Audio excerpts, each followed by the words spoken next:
नमस्कार. आपण पाहत आहात दक्ष पोलीस न्यूज. अश्लील व्हिडिओ बनवून सोशल मीडियावर व्हायरल करण्याची धमकी देत पैशांची खंडणी उकळणाऱ्या टोळीला मुख्य सूत्रधार महिलेसह एकूण 6 आरोपी चंदनझिरा पोलिसांच्या अटकेत. जालना शहरातील नवीन मोंढा रोड परिसरात एक बोलेरो चालकाचे अपहरण करून त्याला जबरदस्तीने वाहनात कोंबून त्याच्याकडील रोख रक्कम आणि मोबाईल हिसकावून घेतला. एवढेच नव्हे तर त्याचा अश्लील व्हिडिओ तयार करून तो सोशल मीडियावर व्हायरल करण्याची धमकी देत आरोपींनी त्याच्याकडून फोनद्वारे पैशांची मागणी केली. पीडिताने 23 जून रोजी चंदनझिरा पोलीस ठाण्यात तक्रार दाखल केली. या प्रकरणाचे गांभीर्य लक्षात घेऊन पोलीस अधीक्षक तेगभीर सिंह संधू यांच्या मार्गदर्शनाखाली विशेष पथकाची स्थापना करण्यात आली. तपासादरम्यान मुख्य सूत्रधार महिला सपना संतोष निकाळजे हिला बुलढाणा जिल्ह्यातून ताब्यात घेण्यात आले. तिच्याकडून मिळालेल्या माहितीनुसार अवघ्या 4 तासात उर्वरित आरोपींनाही अटक करण्यात पोलिसांना यश आले. प्राथमिक तपासात आरोपींनी तक्रारदाराच्या फोनमधून UPI-द्वारे रक्कम हस्तांतरित करून ती काढून घेतल्याचं समोर आलंय. या प्रकरणात संबंधित UPI ID धारकालाही अटक करण्यात आली आहे. तसेच मुख्य आरोपी विरुद्ध जालना आणि छत्रपती संभाजीनगर जिल्ह्यात अशाच प्रकारचे अनेक गुन्हे दाखल असल्याची माहितीही समोर आली आहे. सदर कारवाईत ऑटो रिक्षा, मोबाईल फोन आणि रोख रकमेसह एकूण 3,61,000 रुपयांचा मुद्देमाल जप्त करण्यात आला आहे. सदरची यशस्वी कारवाई पोलीस अधीक्षक तेगभीर सिंह संधू, अप्पर पोलीस अधीक्षक विक्रम साळी, उपविभागीय पोलीस अधिकारी अनंत कुलकर्णी यांच्या मार्गदर्शनाखाली पोलीस निरीक्षक Balasaheb Pawar, police head constable Krishna तंगे,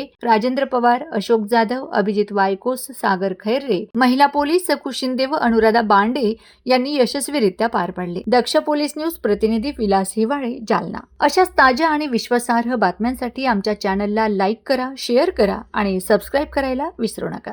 धन्यवाद.